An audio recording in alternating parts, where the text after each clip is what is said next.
Et je vous invite à chercher dans votre Bible la première épître de Jean. Pendant que vous faites ça, moi je vais chercher un verre d'eau. Alors, la première épître de Jean, chapitre 1.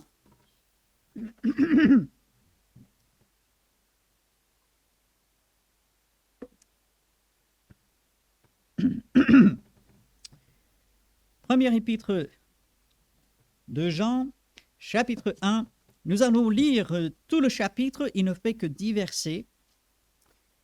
Et pour le bénéfice de ceux qui auraient peut-être un peu du mal à trouver le livre, les versets seront affichés. En fait, il est assez facile. Vous allez tout à la fin de votre Bible, et là, vous allez trouver l'Apocalypse. Et juste avant l'Apocalypse, c'est Jude, tout petit livre. Et ensuite, les 3 lettres de Jean. Et si vous en trouvez une, ben, vous allez à la première et au chapitre 1.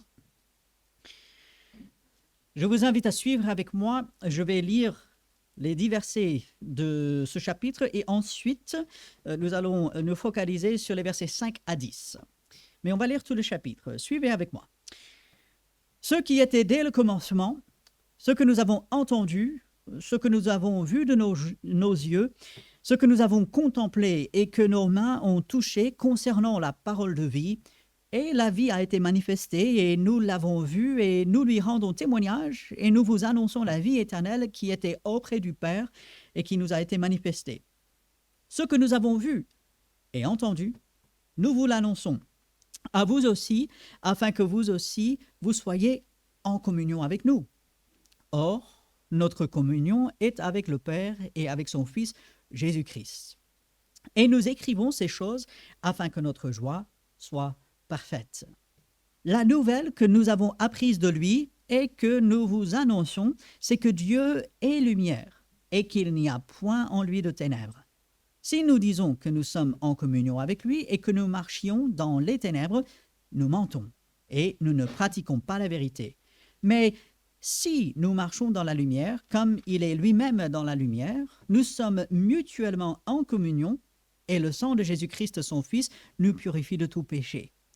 Si nous disons que nous n'avons pas de péché, nous nous séduisons nous-mêmes et la vérité n'est point en nous. Si nous confessons nos péchés, il est fidèle et juste pour nous les pardonner et pour nous purifier de toute iniquité.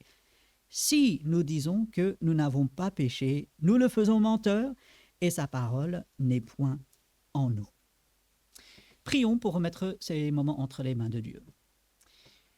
Oui, Seigneur, nous sommes devant toi et nous implorons ta bénédiction sur ces quelques instants que nous passons dans ta parole, que tu l'utilises, cette parole puissante, qu'elle pénètre en nous, que tu travailles notre cœur, Seigneur, et que le tout soit fait pour ton honneur et pour ta gloire.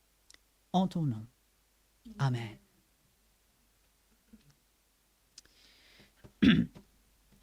Alors, cette première lettre de Jean, nous avons examiné surtout les 4 premiers versets la semaine dernière et nous avons parlé bien sûr de Jésus-Christ, de ce que Jean, lui, il a expérimenté. On a parlé de la communion également entre nous et si jamais vous avez besoin de rafraîchir un peu votre mémoire là-dessus, allez sur YouTube, vous cherchez la chaîne YouTube de l'Église et vous pouvez tranquillement chez vous par la suite regarder, écouter le culte, notamment la prédication de la semaine dernière.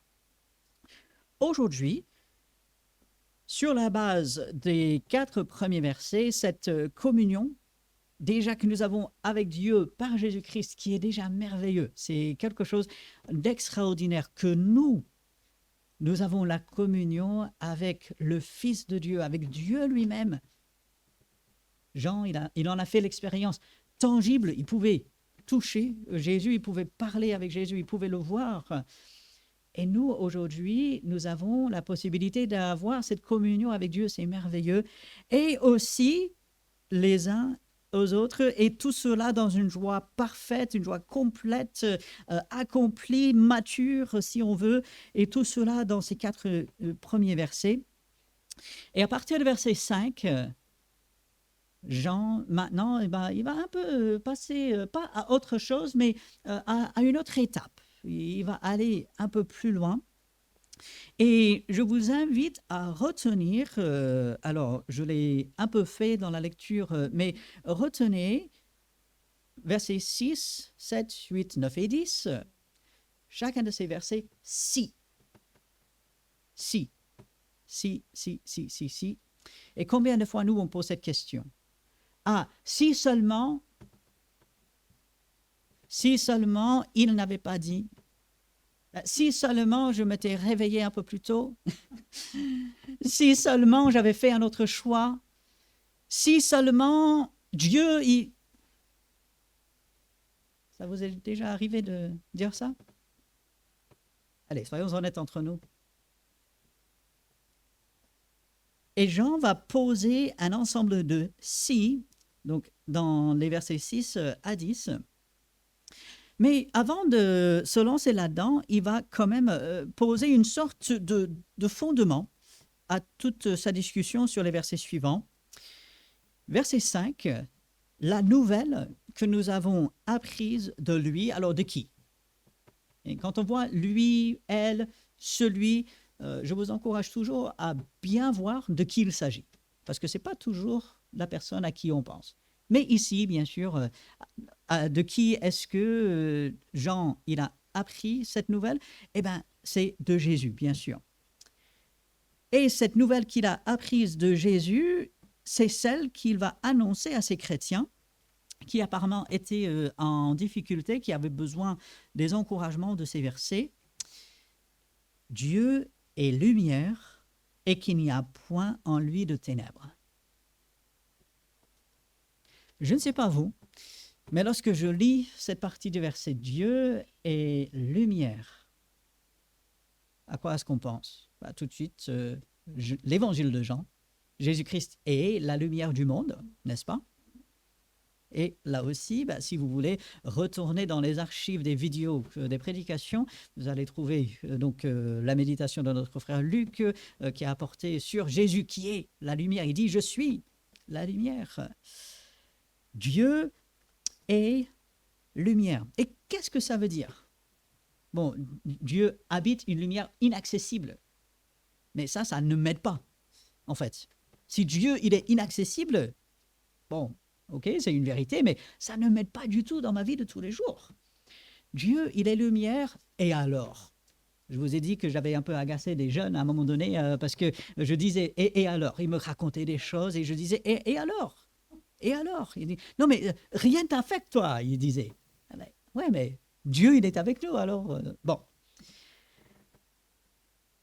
Et alors, Dieu, il est lumière. Qu'est-ce que ça me fait aujourd'hui? Oui, Dieu, il habite cette lumière inaccessible et pourtant, il est venu à nous dans la personne de Jésus-Christ et avec la lumière de Dieu, nous sommes éclairés. Parfois, on nous prend pour les éclairés. Vous savez, on a des gens illuminés. Et oui, quelque part, on est illuminés par la lumière de Dieu. Nous parlons de ce monde ténébreux. Nous parlons des ténèbres du mal qui semblent gagner du terrain et parfois, ce n'est pas simplement un ressenti, mais c'est la réalité. Dieu est lumière. Et qu'est-ce que ça veut dire pour ma vie aujourd'hui si je suis enfant de Dieu? Alors, toute cette discussion, elle est dans une discussion pour les enfants de Dieu. Si on n'est pas enfant de Dieu, on peut le devenir, on devrait le devenir aujourd'hui, mais finalement, on est limité dans ce qu'on peut faire ici parce que la toute première chose, c'est de venir à Dieu par Jésus-Christ pour devenir son enfant. Ça, c'est la première chose. Mais une fois qu'on est enfant de Dieu, la lumière que Dieu donne aujourd'hui me permet de me lever dans ce monde de ténèbres et d'avoir une bonne influence. Parce que, je ne sais pas vous, mais parfois, je me fais la réflexion, et je l'ai même entendu de la part de plusieurs ici, on est une petite assemblée, on est quelques personnes, où moi je suis tout seul, qu'est-ce que moi je peux faire? Tout seul, on ne fait pas grand-chose. On reste attaché au Seigneur, on fait ce qu'il faut. Mais bon, devant tant de méchanceté dans le monde, devant tant d'injustice, qu'est-ce que moi je peux faire? Et si nous n'avions pas la lumière de Dieu, ben, je serais d'accord. Ben, il n'y a pas grand-chose qu'on peut faire. Mais vous vous rendez compte que nous avons la lumière de Dieu qui éclaire dans les plus épaisses ténèbres. Qu'est-ce que David va dire dans le psaume 139? Il va dire, même dans le séjour des morts, bah, tu vois. Les ténèbres, c'est lumière autour de toi. Et si je suis enfant de Dieu et que ce Dieu dans lequel je me suis confié, il est lumière, il me donne cette lumière et ainsi je peux briller, rayonner autour de moi et ça fait quelque chose parce que c'est la lumière de Dieu. Et alors que je me lève, tout comme vous, dans un monde de mal, je dois réfléchir et je peux réfléchir aujourd'hui, j'ai la possibilité de briller avec la lumière de Dieu. Alors, qui est-ce que je vais impacter aujourd'hui? Sur qui est-ce que je vais pouvoir jeter cette lumière de Dieu aujourd'hui? Dieu, il est lumière et il n'y a point en lui de ténèbres. En fait, Dieu, il n'est que lumière avec tous ses autres attributs, mais il n'y a rien d'entaché en lui. Et bien sûr, il est Dieu, nous le savons. Et ça fait que cette lumière que je vais répandre, que je vais même jeter sur les autres avec mon rayonnement, c'est une lumière parfaite, une lumière qui va leur faire du bien, une lumière qui, bien sûr, sera à la gloire de Dieu. Et c'est ça la fondation. Lorsque, en tant qu'enfant de Dieu, je me lève et je me dis, j'ai la lumière de Dieu, j'ai même la vie de Dieu, et ça on verra bien par la suite, nous avons la vie de Dieu en nous. C'est incroyable. Je me lève et là, je vais pouvoir avoir un impact. Parce que ce n'est pas moi, c'est la lumière de Dieu qui le fait.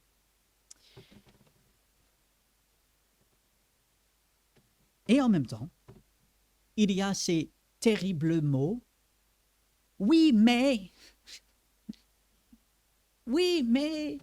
si, ok, très bien, Dieu, il est lumière, c'est formidable, il n'y a point en lui de ténèbres, oui, mais si, et c'est là où à partir du verset 6, Jean va se lancer dans ces 5, on va dire, contrastes.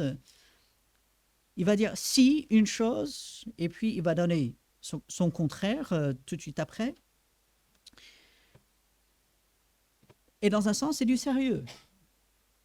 Parce que, on va dire une chose, on va annoncer, affirmer une chose, mais il faut que de l'autre côté, les actions suivent.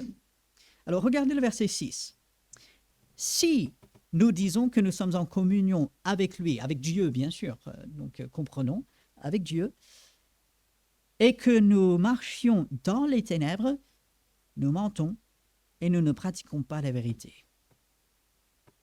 Alors, je ne vais pas faire un cours de grec ce matin, soyez rassurés.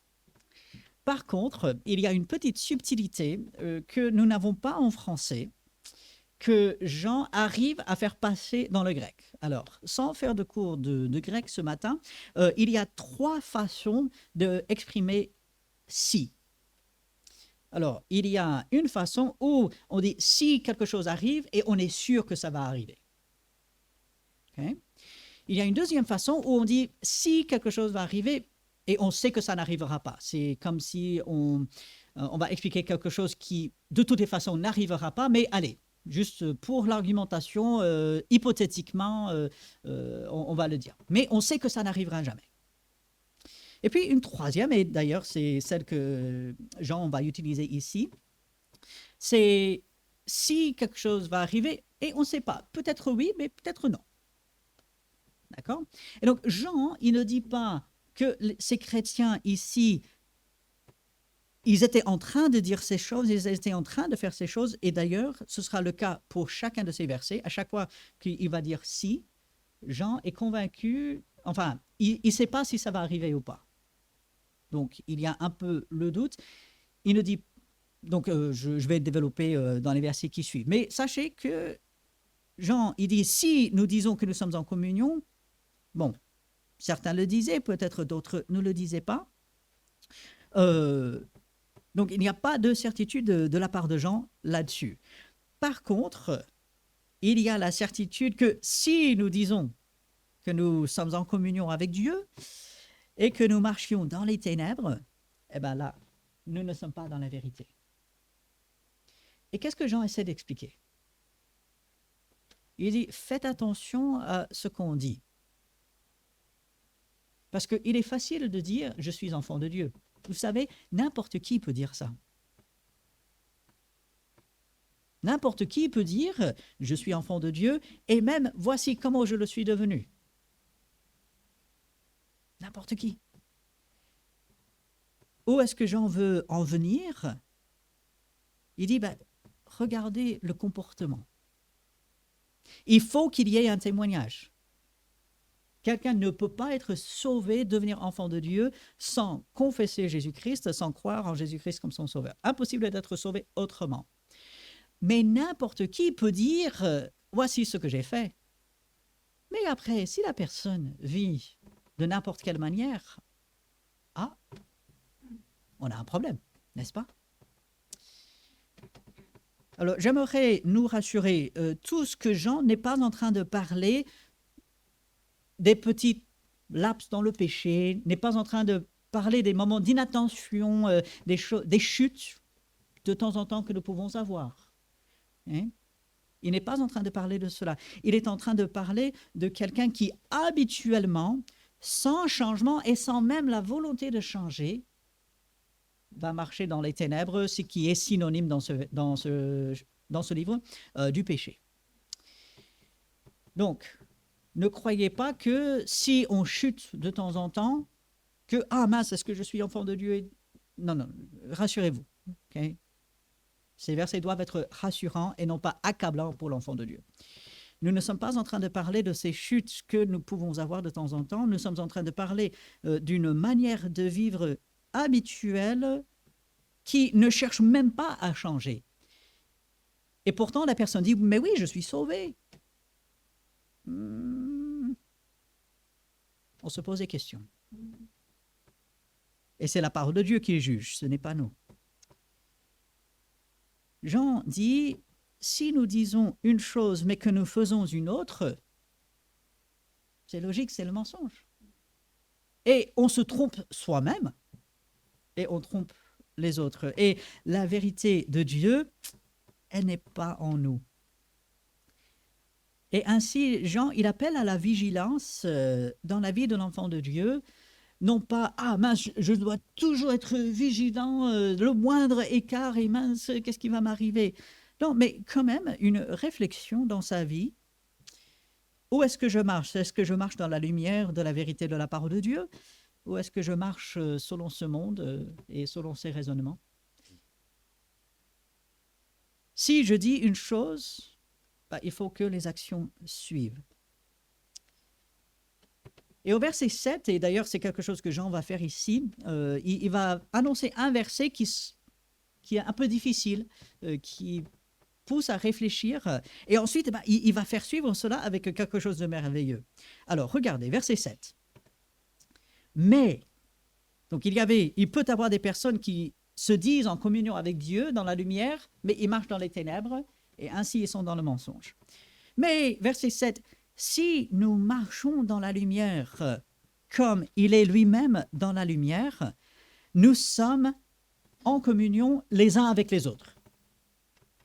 Vous avez peut-être dans votre traduction, nous sommes mutuellement en communion. En fait, c'est en communion les uns avec les autres. Hein? Et le sang de Jésus-Christ, son Fils, nous purifie de tout péché. Accrochons-nous à ce verset. Il est merveilleux. Parce que le péché est une réalité même dans la vie de l'enfant de Dieu. Et lorsque nous péchons, qu'est-ce que nos propres pensées, qu'est-ce que le diable essaie de faire?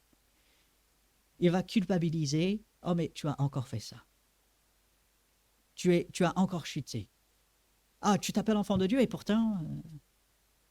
tu as été tenté et tu n'as pas résisté. Tu as encore chuté. Et il va il va enfoncer, il va culpabiliser. Et croyez-moi, ça c'est la voie du diable. Ce n'est pas la voie de Dieu. Nous devons nous accrocher à ce verset qui nous dit « Le sang de Jésus, son Fils, nous purifie de tout péché. » Si nous marchons dans la lumière, comme lui-même, il est dans la lumière. Ah oui, mais Robert, parfois je ne marche pas dans la lumière. Est-ce que vous êtes enfant de Dieu? Vous êtes dans la lumière. Un enfant de Dieu, obligatoirement, marche dans la lumière. Ça ne veut pas dire qu'il ne chute pas. L'enfant de Dieu, il chute. Mais l'enfant de Dieu est dans la lumière parce qu'il appartient à Dieu. Et bien sûr, le verset 9 va nous révéler quelque chose de très important par rapport à toute cette discussion. Mais accrochons-nous à ce verset, « Le sang de Jésus, son Fils, nous purifie de tout péché. » Dieu, il pardonne et il purifie. Nos propres pensées, le diable cherche à nous accabler et à nous culpabiliser. Et ainsi, si nous chutons, et on va arriver au verset 9 dans un instant, on a un recours. On a quelque chose, c'est formidable. On n'a pas besoin de rester dans nos chutes et dans notre péché. Ainsi, si nous marchons dans la lumière, comme lui-même, il est dans la lumière, et finalement, Dieu, il est lumière, nous sommes en lui, ainsi nous sommes dans la lumière. Et là, cette partie du verset au milieu, nous sommes mutuellement en communion. Nous sommes en communion les uns avec les autres. Et c'est le sang de Jésus-Christ qui nous lie, comme nous parlons et nous chantons, béni soit le lien qui nous unit en Christ. Et voilà ce dont j'ai besoin jour après jour. Il m'arrive de chuter. Ne soyez pas choqués. Ça arrive au pasteur. Hein. Je pourrais en sortir des témoignages et des témoignages. C'est triste, mais bon. On a la possibilité de se repentir, et on va parler de cela au verset 9. Mais nous chutons. Nous nous écartons de Dieu. Oui, nous tombons dans le péché. Disons-le clairement. Mais Jésus nous purifie.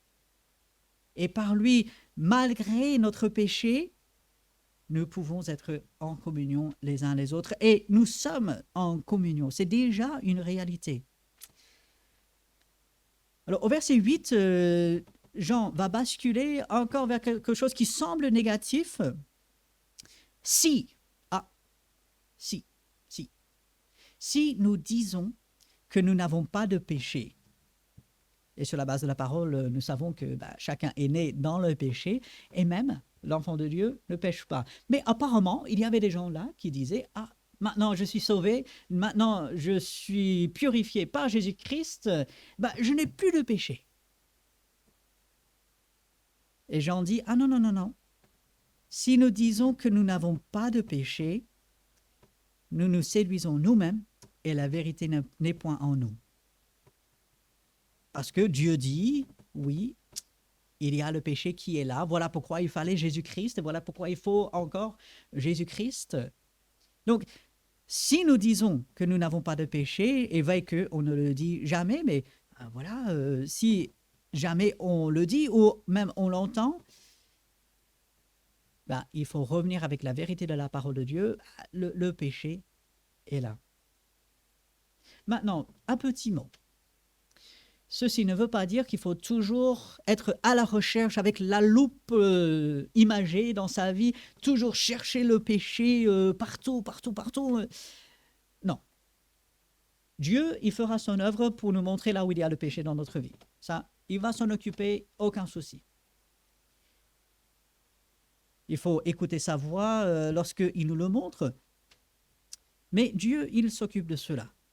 Il ne faut pas être obsédé sur cette idée de toujours chercher jusque dans les petits recoins de sa vie. Non, Dieu montrera.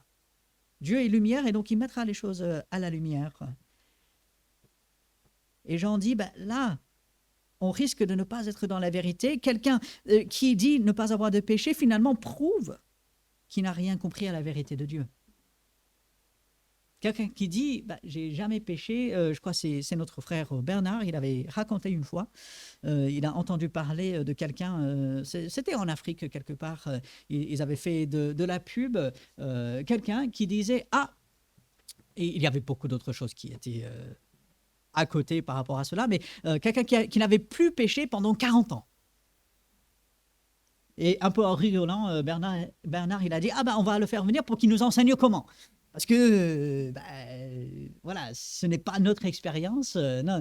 Si jamais quelqu'un vient vous dire, ah oui, moi, je n'ai pas péché depuis... Bon, on aimerait que ce soit le cas. Mais je mettrai un gros point d'interrogation. Parce que les péchés ne sont pas simplement en actes, ne sont pas simplement en paroles, bien qu'ils peuvent l'être. Ils sont dans les pensées également. Et là, qui voit si ce n'est Dieu? C'était tout le problème des moines. Vous savez, dans le Moyen-Âge, et même avant, ça a commencé d'ailleurs assez tôt, les personnes se sont éloignées. Ils sont allés dans les grottes, ils sont allés sur les montagnes. Certains ont même grimpé sur les poteaux. C'est un peu rigolo, mais bon, voilà. Et des moines, des bonnes sœurs dans les couvents, c'était pourquoi? De s'éloigner de toutes les tentations, s'isoler. Mais vous savez ce qu'ils ont trouvé? Qu'ils ont emmené le péché avec eux.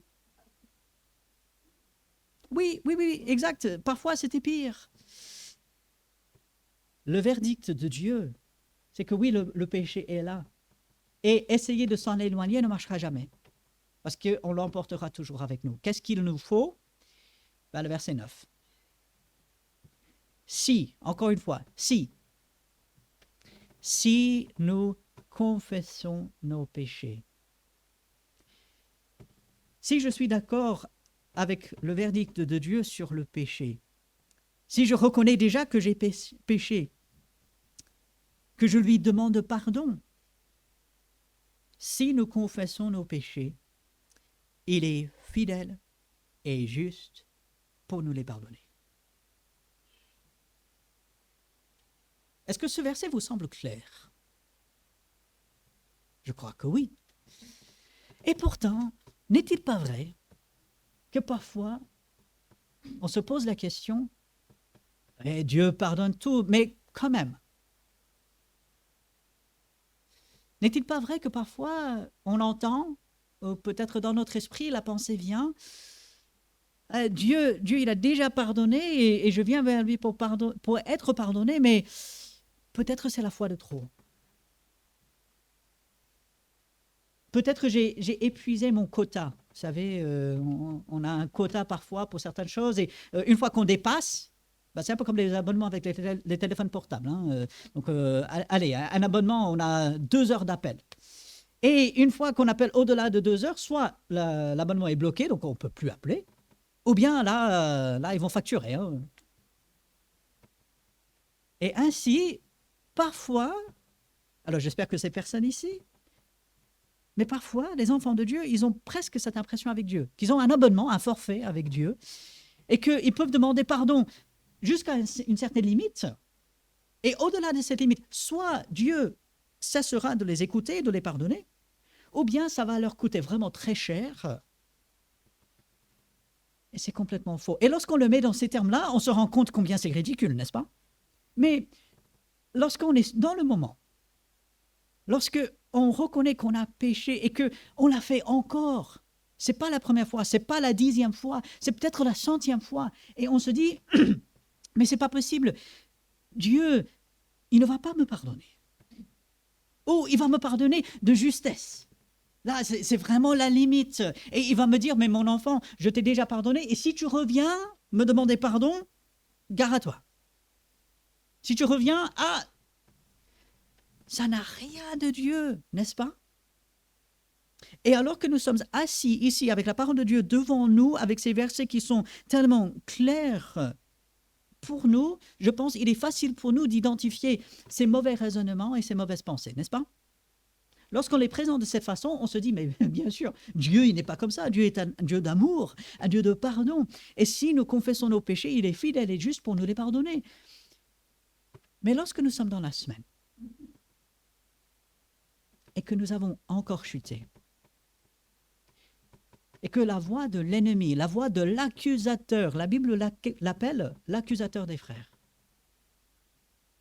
Il vient et il nous chuchote, ou même qu'il nous crie. Mais tu penses que Dieu va pardonner ça? Non, mais qu'est-ce que tu as fait là? Non, mais comment oses-tu aller vers Dieu? Tu penses qu'il va t'écouter?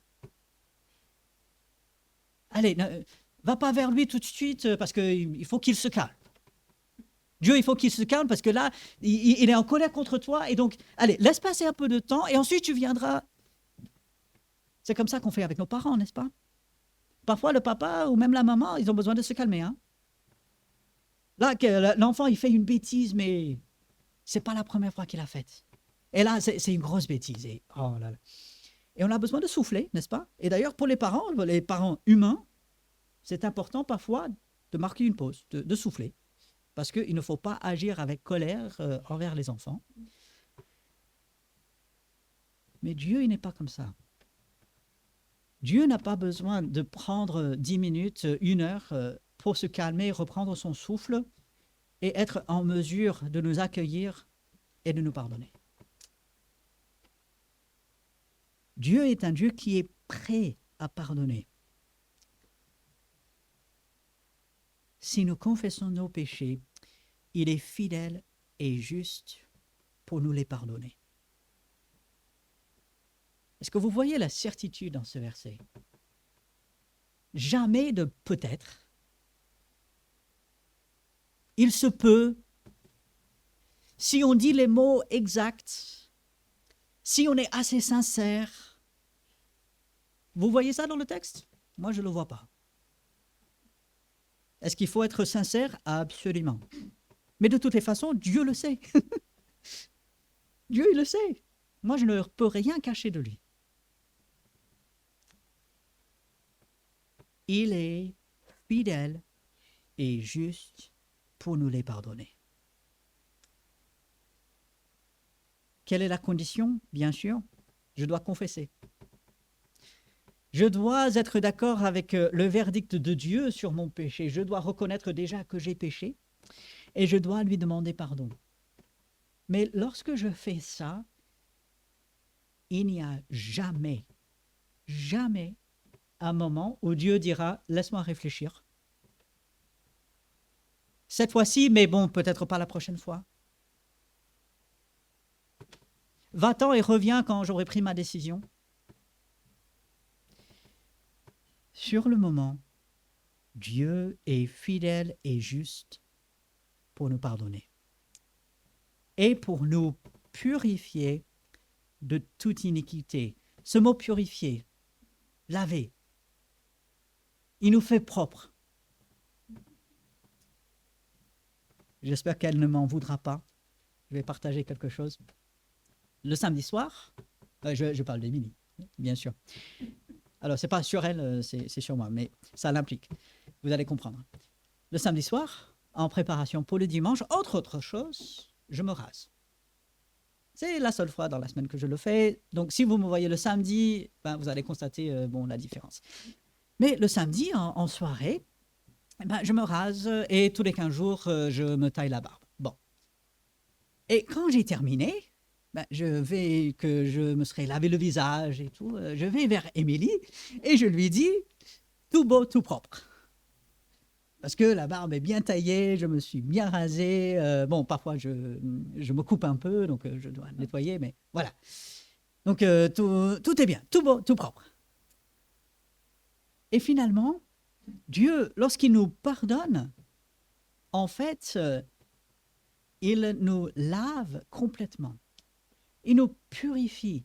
Cette image de Ésaïe, il nous rend plus blanc que la neige. La neige, pas la neige qu'on voit au bord des routes, qui est tout salé, et presque de la boue, c'est dégoûtant.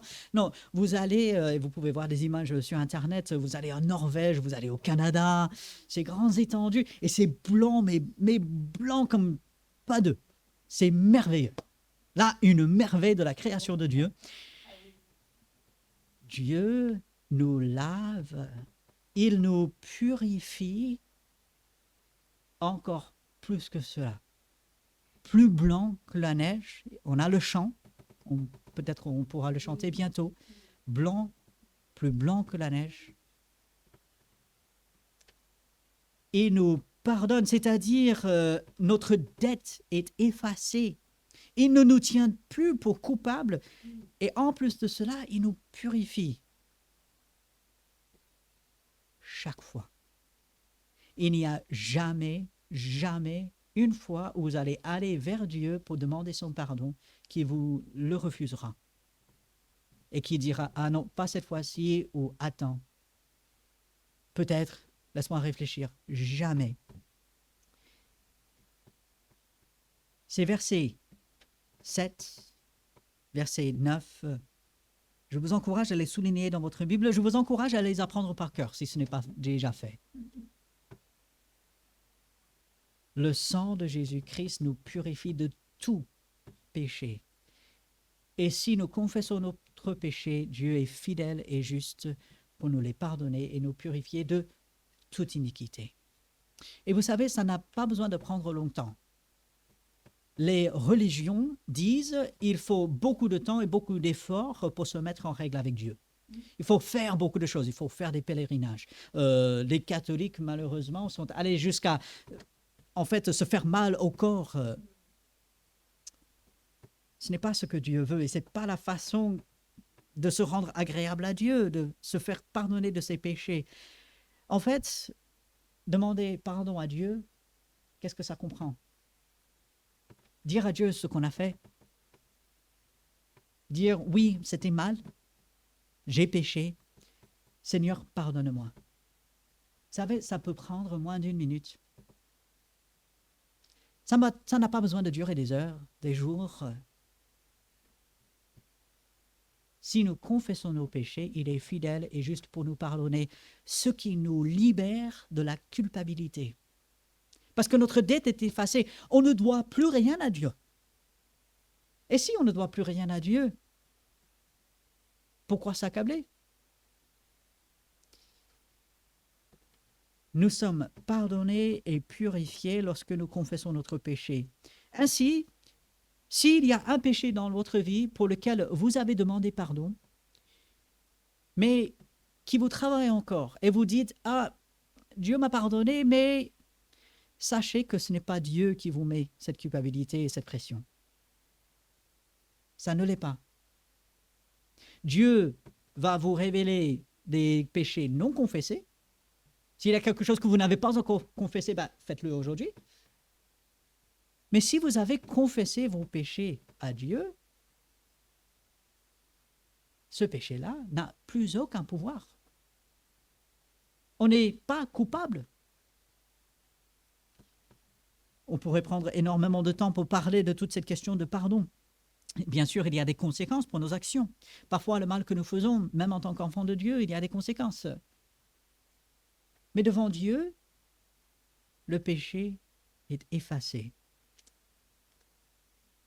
Et nous sommes purifiés. Et c'est là où Jean va terminer ce chapitre avec un dernier « si ».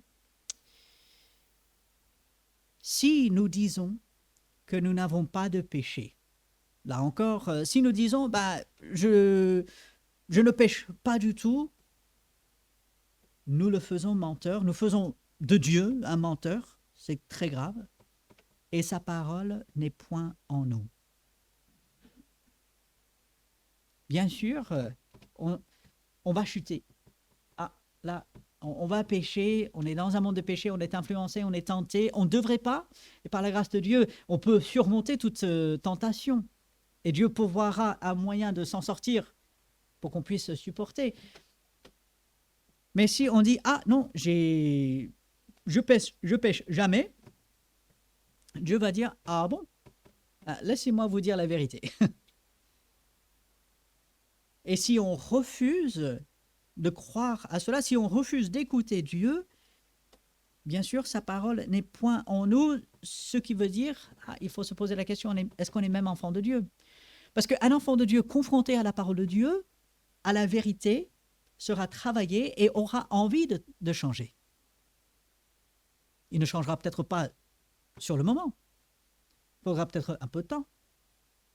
Mais confronté à la parole de Dieu, l'enfant de Dieu aura le désir de changer. S'il n'y a même pas de désir à changer, il faut se poser des questions. Maintenant, ça ne veut pas dire c'est la preuve absolue que quelqu'un n'est pas sauvé. Non, non, non, non, non. Que chacun s'examine soi-même. On fait ça devant le Seigneur. Dieu voit les cœurs. Mais entre ce que nous disons et ce que nous vivons, il doit y avoir un accord. Je dois être d'accord avec ce que Dieu dit sur le péché. Et si je pêche, je dois aller vers Dieu pour demander pardon. Mais en fait, ça peut être très rapide. Ah, Dieu, tu m'as montré, ah, là, j'ai manqué la cible. Péché, c'est quoi? En fait, c'est manquer la cible. Hein. C'est ne pas arriver à la hauteur de ce que Dieu attend. Je le vois. Là, spécifiquement, et j'ai péché, je te demande pardon. Et dans cet instant même, Dieu pardonne. Et de savoir que ça peut se passer comme ça et que je n'ai pas besoin de passer des heures et des jours et des semaines avec cela, que tout de suite, Dieu me pardonne, ma relation est restaurée avec lui. Quelle libération! Quel fardeau qui est enlevé, parce que quand on a péché, on est sous la culpabilité, et la culpabilité, c'est un lourd fardeau que Dieu n'a jamais voulu que nous portions. En Jésus-Christ, nous sommes libres. Et son sang nous purifie de tout péché. Et ainsi, dans notre vie, aujourd'hui, parce que là, on revient un peu à notre question de départ. Et alors? Ma vie aujourd'hui. Jésus-Christ, il est venu. Son sang me purifie lorsque je lui demande pardon. Et alors? Pour ma vie aujourd'hui, pour cette semaine. Lorsque le Seigneur me montrera petite, grande chose, un péché, de dire, ah oui, Seigneur, c'est vrai. Mais grâce à Jésus-Christ, je demande pardon et je sais que tu me pardonneras et tu me purifieras. Ce qui veut dire que aujourd'hui et demain et après-demain, chaque jour de cette semaine, nous pouvons être purifiés et nous pouvons commencer et terminer chaque jour en étant purifiés par Dieu et tout au long de la journée. Et c'est merveilleux. Satan veut nous salir, ce monde veut nous salir, ce monde veut nous garder dans les ténèbres. Mais en tant qu'enfants de Dieu, nous sommes enfants de lumière. La lumière de Dieu est avec nous. Et en étant pardonnés et purifiés, nous pouvons avancer avec courage, avec assurance, la tête haute, en disant « Je suis pardonné et purifié par Jésus-Christ ». Et quand nous sommes dans cette optique-là, nous aurons un grand témoignage. Et Dieu sera glorifié. Alors, quand les « si » viennent dans votre vie, oui, mais si, revenez, voici ce que Dieu dit. Si je fais ceci, Dieu, il va accomplir sa promesse.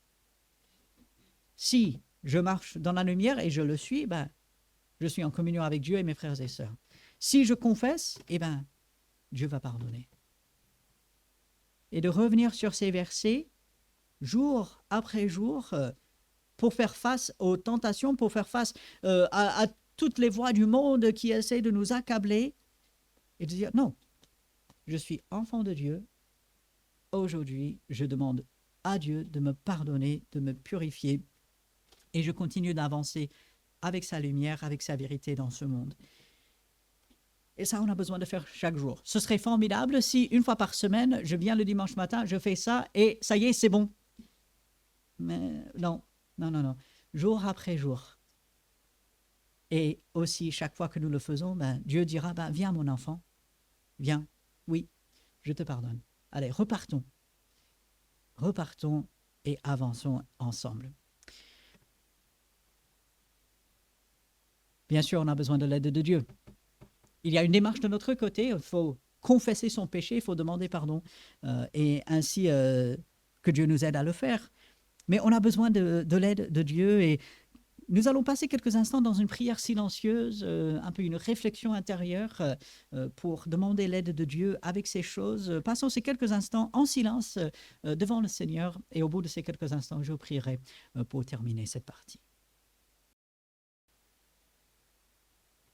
Oui, Seigneur, nous te louons, nous te remercions pour ta lumière, ta vie, ton pardon, la purification que tu apportes.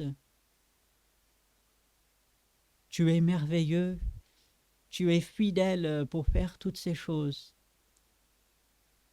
Et merci que nous sommes dans la lumière si nous te connaissons.